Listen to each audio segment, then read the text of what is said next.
जय माता दी। आइए सुनते हैं दशा माता व्रत कथा के 10वें दिन 10वीं कथा। चैत्र मास के कृष्ण पक्ष की 10वीं को दशा माता का पूजन एवं व्रत किया जाता है और दशा माता की कथा कहानी सुनी जाती है। होली के अगले दिन से ही इसका पूजन प्रारंभ हो जाता है, जो 10वें दिन समाप्त होता है।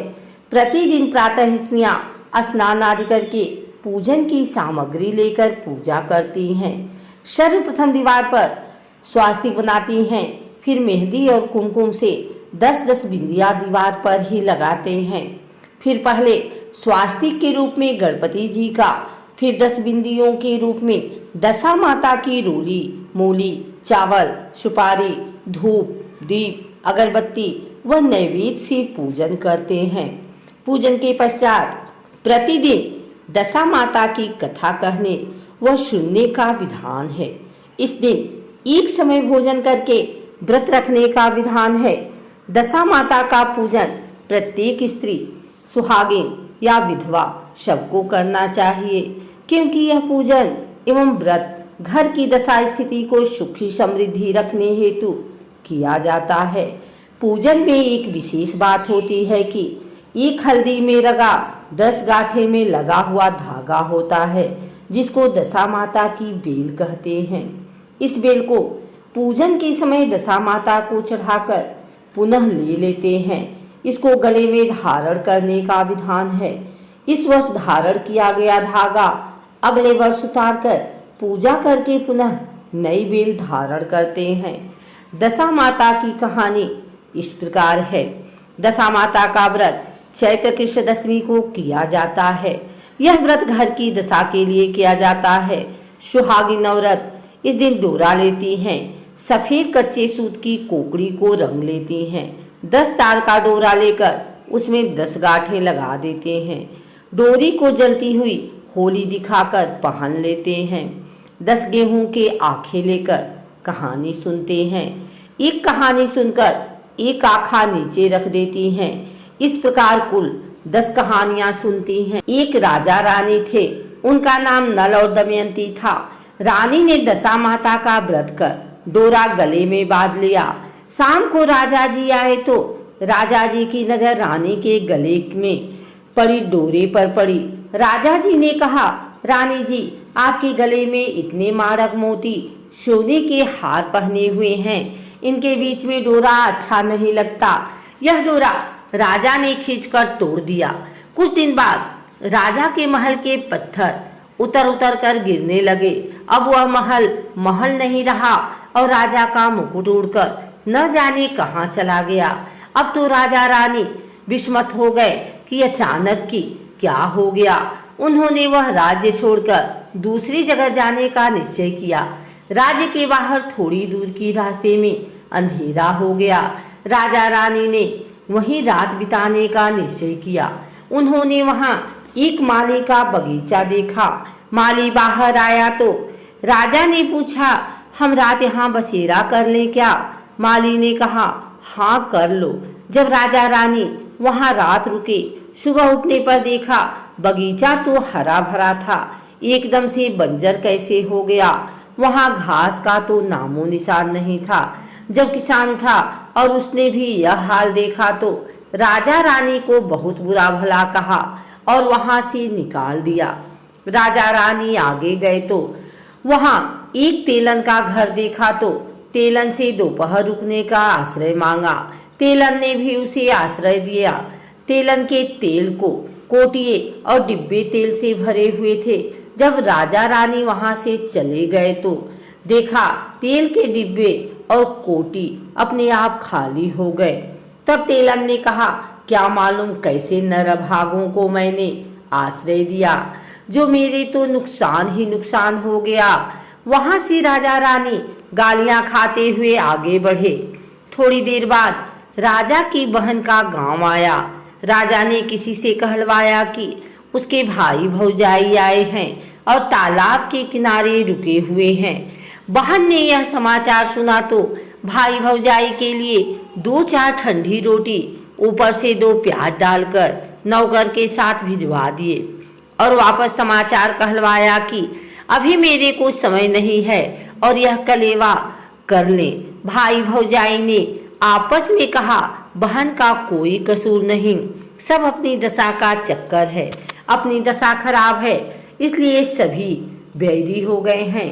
और दोनों ने रोटी और प्याज वहां पर खड्डा खोद कर गाड़ दिया।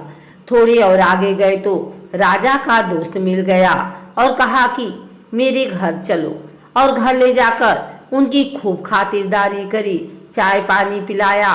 और भाई दोस्त की घर की एक दीवार पर खूंटी पर एक हार लटका हुआ था, वहीं पर एक मोर बैठा हुआ था, उसने वह हार निगल लिया।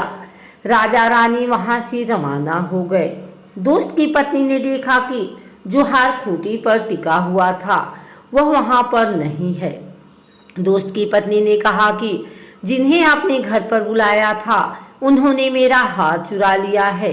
पति ने कहा कि मेरा दोस्त चोर नहीं है, गरीबी के कारण ले गया होगा। राजा रानी ने सोचा कि अब हम दोनों को एक ही जगह पर जाकर रहना चाहिए, जहां हमें कोई न जानते हो और कोई न रहे। राजा रानी एक जंगल में चले गए।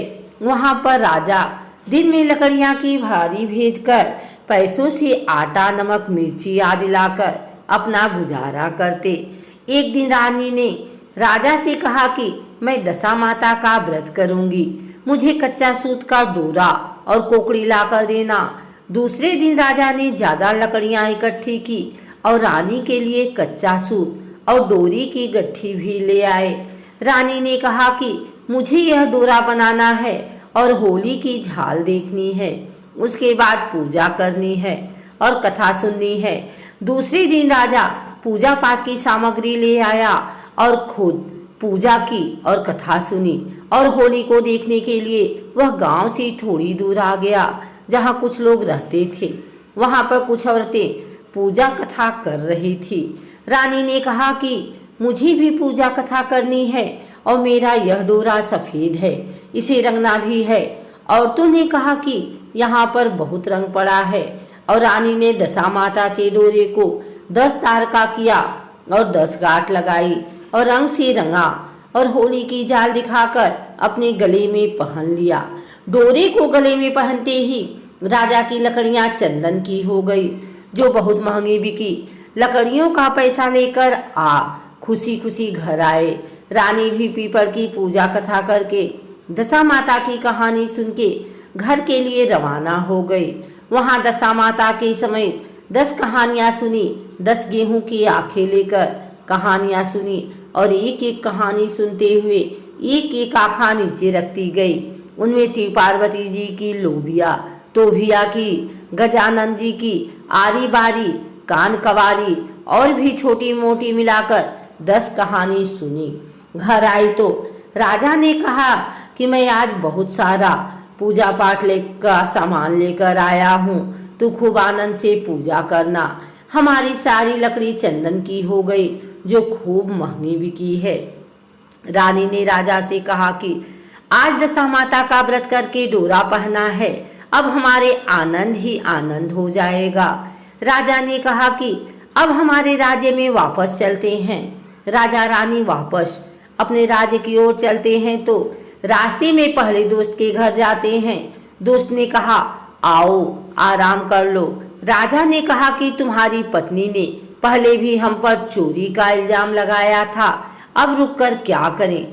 दोस्त ने फिर भी उन्हें रोका और पहले वाले कमरे में ही बैठा दिया, चाय पानी और कलेवा करवाया। राजा रानी ने देखा कि जो खूंटी पर मोर बैठा हुआ था उसने वह हार वापस उगलना शुरू कर दिया। तो दोस्त को आवाज लगाई कि देख, तुम्हारा हार मोर वापस उगल रहा है।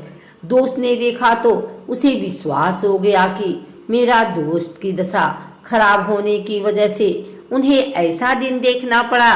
राजा फिर अपनी बहन के गांव में गया तो उसकी बहन ने बहुत बढ़िया भोजन करवाया, पर राजा रानी ने नहीं किया।